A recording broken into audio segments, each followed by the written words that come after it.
जय सिया राम प्रभु। आज हम अयोध्या कांड के 210वें दोहे से 220वें दोहे तक का पाठ करेंगे और उसका आनंद लेंगे। जय श्री हनुमते नमः। आज्ञा है प्रभु।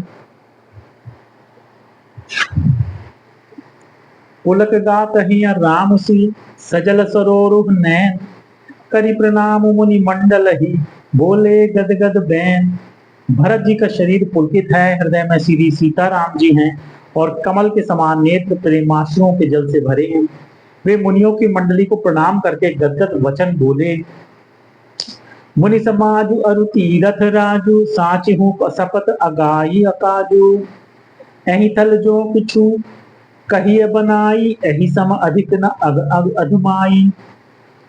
मुनियों का समाज है और फिर तीर्थ राज है। यहाँ सच्ची सौगंध खाने से भी भरपूर हानि होती है। इस स्थान में यदि कुछ बनाकर कहा जाए तो इसके समान कोई बड़ा पाप और नीचता न होगी। तुम सर्वज्ञ कहूँ प्रतिभाऊ, और अंतर जामी रघुराऊ। मोहि न मातु कर तब कर सोचू, नहीं दुख जियो जगु जान ही पोचू। मैं सच्चे भाव से कहता हूँ, आप सर्वज्ञ हैं और श्री रघुनाथ जी हृदय के भीतर ही जानने वाले हैं। मैं कुछ भी असत्य कहूंगा तो आपसे और उनसे छिपा नहीं रह सकता।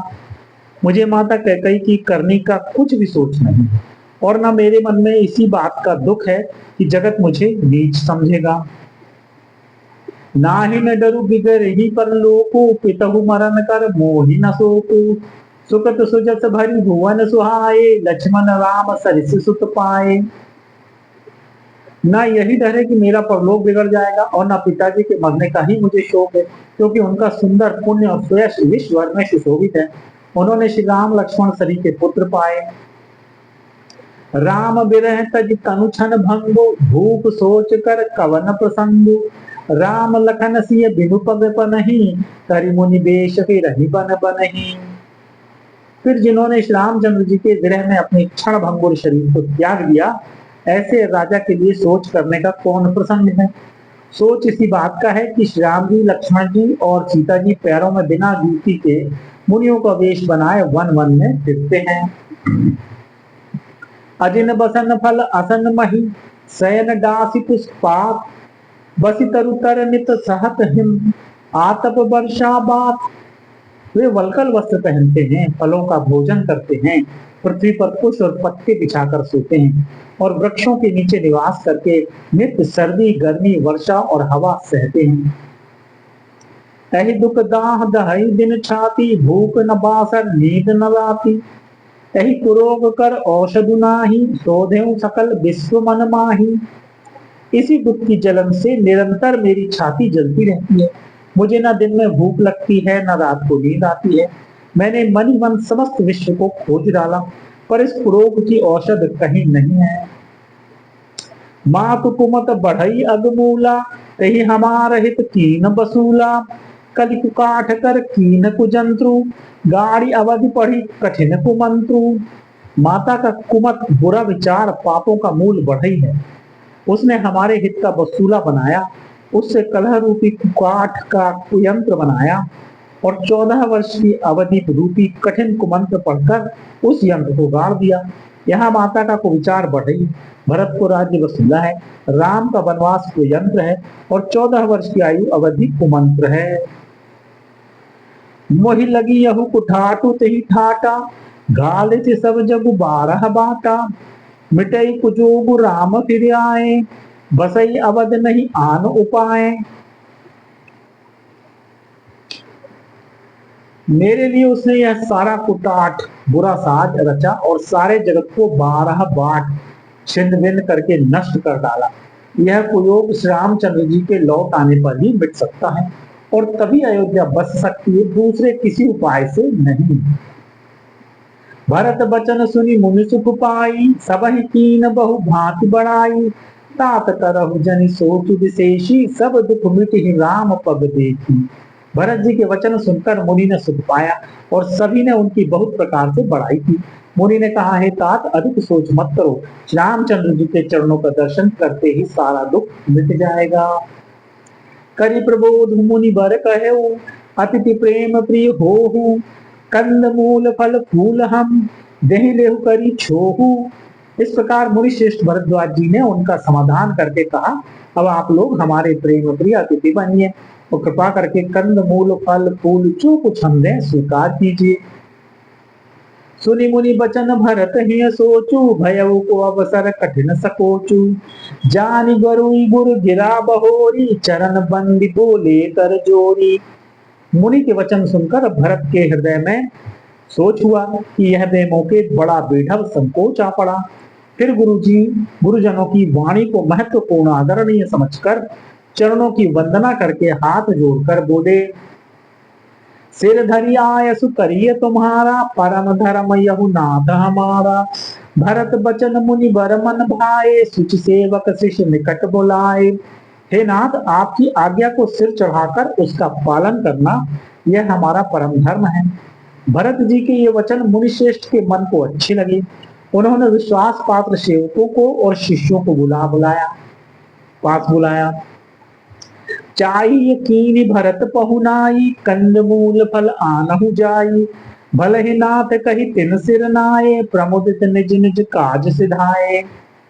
और कहा कि भरत की पहुनाई करनी चाहिए, जाकर कंद मूल और फल लाओ। उन्होंने हे नाथ बहुत अच्छा कहकर सिर नवाया और तब वे बड़े आनंदित होकर अपने अपने काम को चल दिए। मुनि सोच पाहुन बड़ न्योता, तसी पूजा चाहिए जस देवता। सुनि रिधि सिधि अनिमादिक आई, आयुसु होई सो करहि गोसाई। मुनि को चिंता हुई कि हमने बहुत बड़े मेहमान को न्योता है, अब जैसा देवता हो वैसी ही उसकी पूजा भी होनी चाहिए। यह सुनकर रिद्धियां और अनिमादि सिद्धियां आ गईं और बोली, हे गोसाई, जो आपकी आज्ञा हो सो हम करें। राम बिरह व्याकुल भरत, सानुज सहित समाज। पहुनाई करी हरहु श्रम, कहा मुदित मुनिराज। मुनिराज ने प्रसन्न होकर कहा, छोटे भाई शत्रुघ्न और समाज सहित भरत जी रामचंद्र जी के विरह में व्याकुल हैं। इनकी पहुनाई आतिथ्य सत्कार करके इनके श्रम को दूर करो। रिधि सिधि सिर धनी मुनिबर बानी, बड़ भागिनी आप ही अनुमानी। कहीं परस पर सिद्धि समुदायी, अतुलित अतिथि राम लघु भाई। रिद्धि सिद्धि ने मुनिराज की आज्ञा को सिर चढ़ाकर अपने को बड़भागिनी समझा। सब सिद्धियां आपस में कहने लगी, श्री रामचंद्र जी के छोटे भाई भरत ऐसे अतिथि हैं जिनकी तुलना में कोई नहीं आ सकता। मुनिपद बंद करिए सोई आजू, होई सुखीर सब राज समाजू। अस कही रचे रुचि नाना, जय बिलो की बिल खाही बेमाना। अतः मुनि के चरणों की वंदना करके आज वही करना चाहिए जिससे सारा राज समाज सुखी हो। ऐसा कहकर उन्होंने बहुत से सुंदर घर बनाए, जिन्हें देखकर विमान भी बिलखते हैं, लजा जाते हैं। भोग विभूति भूरी भरी राखे, देखत जिनहि अमर अभिलाषे। दासी दास साधु सब लीन है, जोगवत रहि मनहि मनुदीन है। उन घरों में बहुत से भोग, इंद्रियों के विषय और ऐश्वर्य ठाट बाट का सामान भरकर रख दिया, जिन्हें देखकर देवता भी ललचा गए। दासी दास सब प्रकार की सामग्री लिए हुए मन लगाकर उनके मनों को देखते रहते हैं, अर्थात उनके मन की रुचि के अनुसार करते रहते हैं। सब समाज सज सिद्धि पल माही, जे सुख सुरपुर सपने हुनाही। प्रथम ही बास दिए सबके ही, सुंदर सुखत जथा रिचुजे ही। जो सुख के समान स्वर्ग में भी स्वप्न में भी नहीं है, ऐसे सब सामान सिद्धियों ने पल भर में सज दिए। पहले तो उन्होंने सब किसी को जिसका जैसी रुचि थी वैसे ही सुंदर सुखदायक निवास स्थान दिए। बहुरी सपरिजन भरत कहूं, ऋषि अस आयस दीन। विधि विस्मय दायक विभव, मुनिवर तपबल कीन। और फिर कुटुंब सहित भरत जी को दिए, क्योंकि ऋषि भरद्वाज जी ने ऐसी ही आज्ञा दे रखी थी। भरत जी चाहते थे कि उनके सब संगियों को आराम मिले, इसलिए उनके मन की बात जानकर मुनि ने पहले उन लोगों को स्थान देकर पीछे सपरिवार भरत जी को स्थान देने के लिए आज्ञा दी।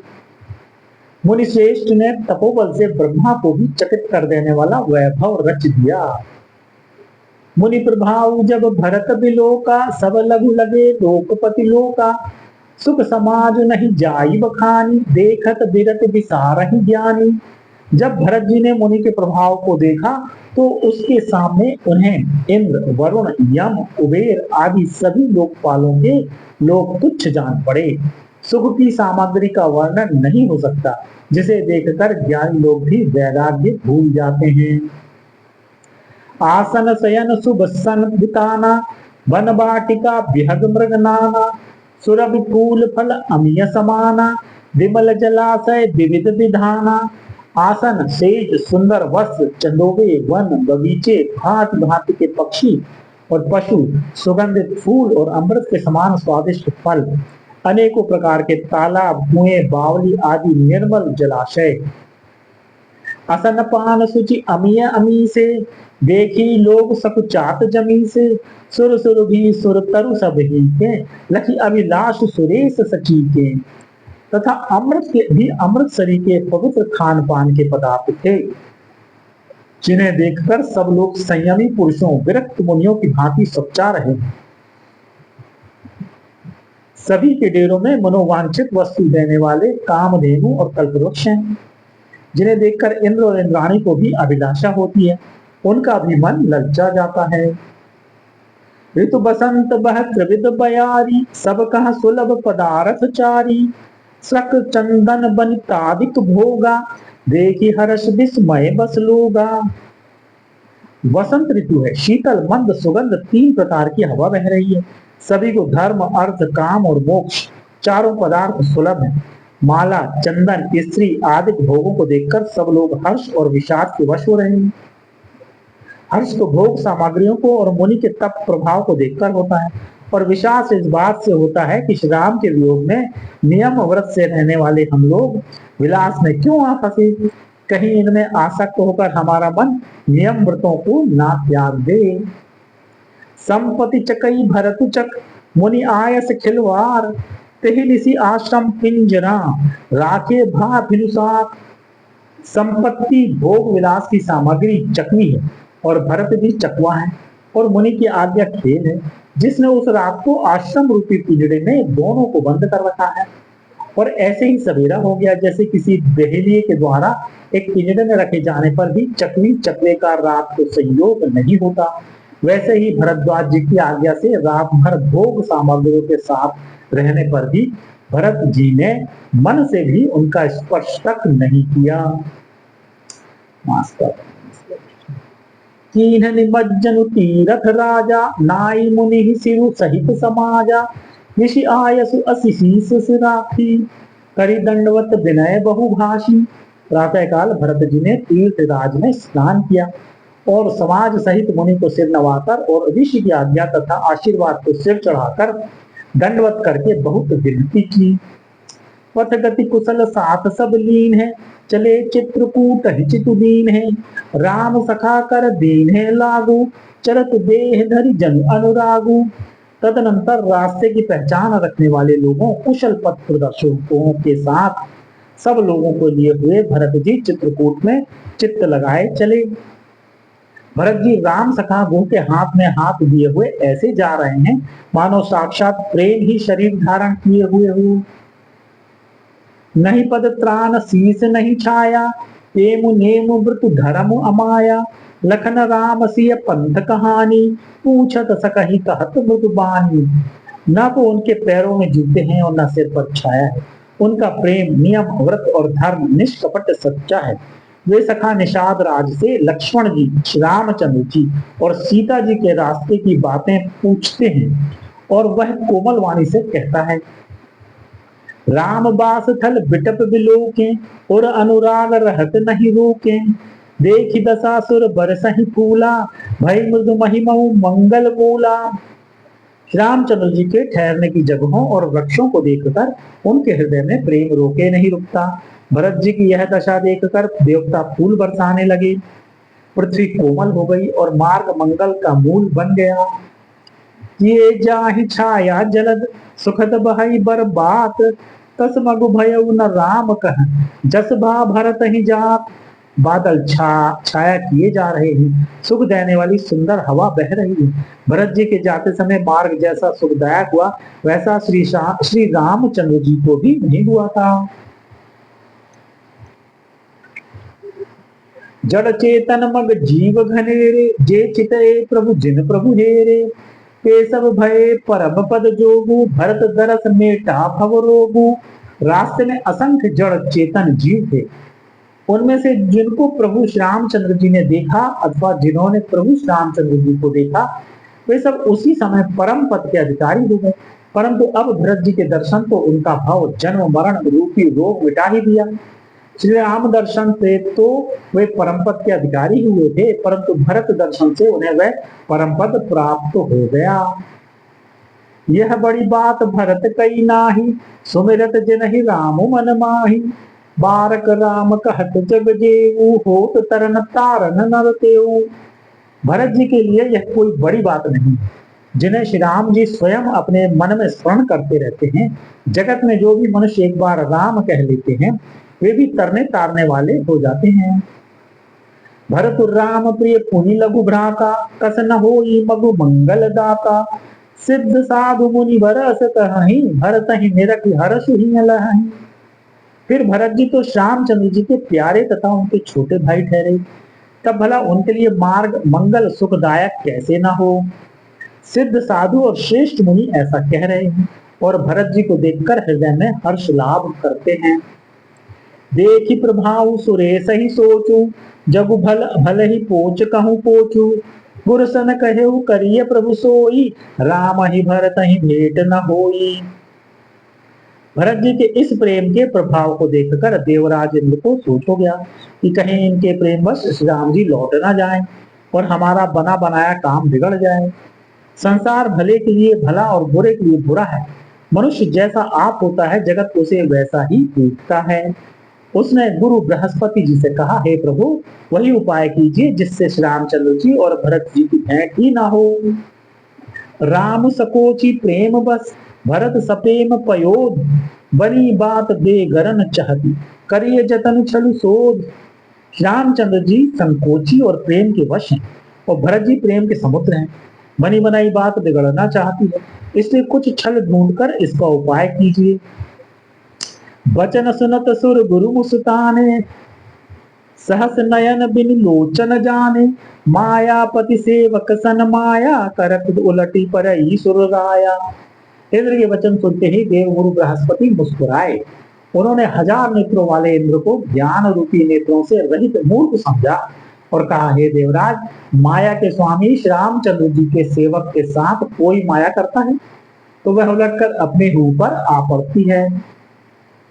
तब किछु कीन राम रुख जानी, अब सुचाली करी हो यही हानि। सुर सुरेश रघुनाथ सुभाऊ, निज अपराध रिसाहि न काऊ। उस समय पिछली बार तो श्यामचंद्र जी का रुख जानकर कुछ किया था, परंतु इस समय कुचाल करने से हानि ही होगी। हे देवराज, श्री रघुनाथ जी का स्वभाव सुनो। वे अपने प्रति किए हुए अपराध से कभी रुष्ट नहीं होते।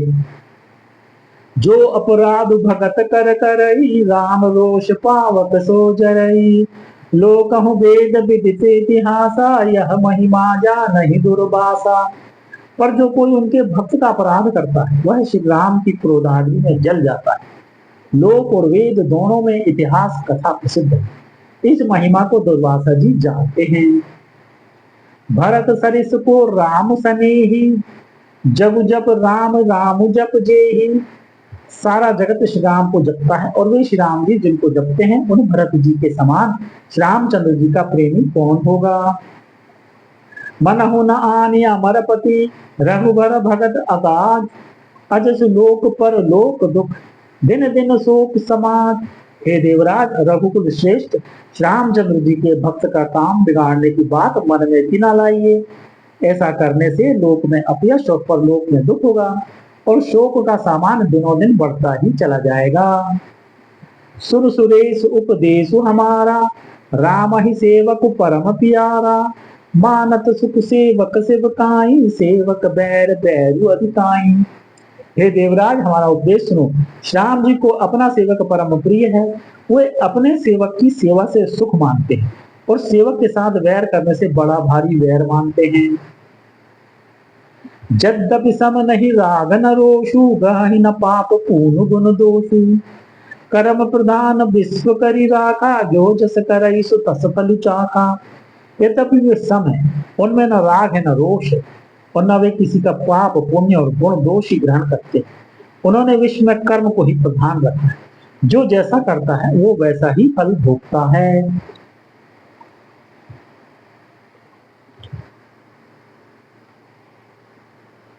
तदपि करहि सम विषम विहारा, भगत अभगत हृदय अनुसारा। अगुण अलेप अमान एक रस, राम सगुण भय भगत प्रेम बस। यद्यपि वे भक्त और अभक्त के हृदय के अनुसार सम और विषम व्यवहार करते हैं, भक्त को प्रेम से गले लगा लेते हैं और अभक्त को मारकर ताड़ देते हैं, गुण रहित, निर्लेप, मान रहित और सदा एक रस भगवान श्री राम भक्त के प्रेमवशी सगुण हुए हैं।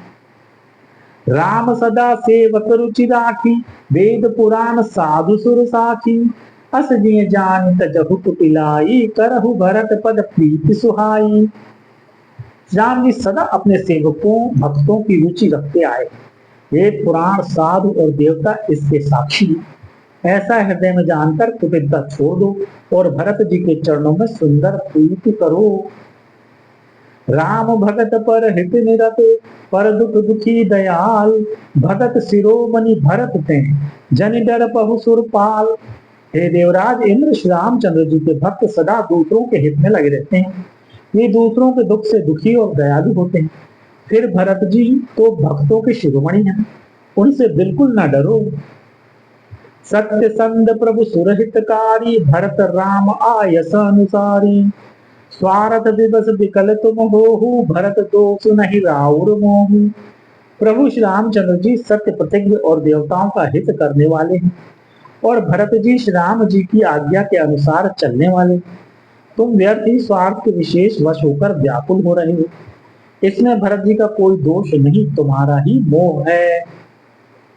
सुन सुर बर सुर गुर बर बानी, भा प्रमोद मन मिटी गलानी। बरसि प्रसून हर्षि सुर राऊ, लगे सराहन भरत सुभाऊ। देवगुरु बृहस्पति जी की श्रेष्ठ वाणी सुनकर इंद्र के मन में बड़ा आनंद हुआ और उनकी चिंता मिट गई। तब हर्षित होकर देवराज फूल बरसाकर भरत जी के स्वभाव की सराहना करने लगे। एहि विधि भरत चले मग जाहि, दशा देखी मुनि सिद्ध सिहाहि। जब ही राम कही लही सासा, उमगत प्रेम मनहु चहु पासा। इस प्रकार भरत जी मार्ग में चले जा रहे हैं। उनकी प्रेममयी दशा देखकर मुनि और सिद्ध लोग भी सिहाते हैं। भरत जी जब भी राम कहकर लंबी सांस लेते हैं, तभी मानो चारों ओर प्रेम उमड़ पड़ता है। द्रवहि बचन सुनि पुलिस बसाना, पुरजन पेमुन जाई बखाना। बीच बास करि जमुन ही आए, निरखि वीर लोचन जल छाए। उनके प्रेम और दीनता से पूर्ण वचनों को सुनकर वज्र और पत्थर भी पिघल जाते। अयोध्या वासियों का प्रेम कहते नहीं बनता। बीच में निवास मुकाम करके भरत जी यमुना जी के तट पर आए। यमुना जी का जल देखकर उनके नेत्रों में जल भर आया। रघुबर बरन बिलोकी बर, बारी समेत समाज। होत मगन बारिधि विरह, चढ़े विवेक जहाज।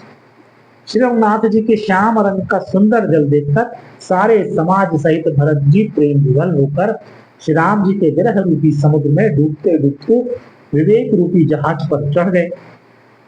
अर्थात यमुना जी का श्याम वर्ण जल देखकर सब लोग श्याम वर्ण भगवान के प्रेम में विहल हो गए और उन्हें ना पाकर विरह व्यथा से पीड़ित हो गए।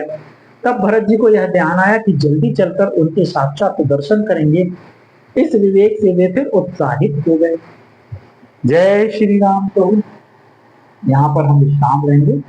कल पुनः अयोध्या कांड के 220वें दोहे से 230 दोहे तक का पाठ करेंगे और उसका आनंद लेंगे। जय श्री हनुमते नमः।